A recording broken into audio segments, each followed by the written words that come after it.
Върви, народе възродени, към светла бъднина върви, книжовността та сила нова съдбините си поднови. Върви към мощната просвета, в световните борби върви, от длъжност неизменно водени, Бог ще те благослови.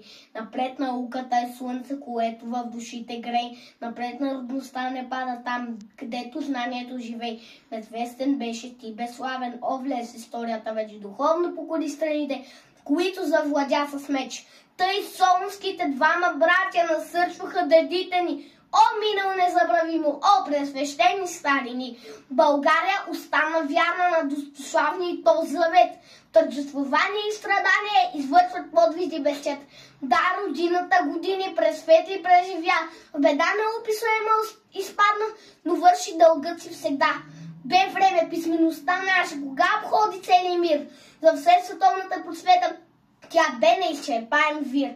Бе и тъжовно робско времето, газ балкански и храбър син, навеждаше лице по гмета на отомански властелин. Но винаги духът народен подпорка търсеше у вас.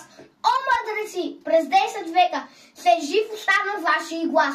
О, вие, които цяло племе излякохте из мъртвина, народен гений възкресихте, заспал в глубока тъмнина. Подвижници за права вяра, сеятели на правда мир, апостоли високославни, звезди върху славянски мир. Бъдете преблагословени, о, вие Методий и Кирил, отци на българското знание, творци на нашия говор мил. Нек името от ви да живее във всенародната любов. Речта ви може да нек се помни в славянството во век веков.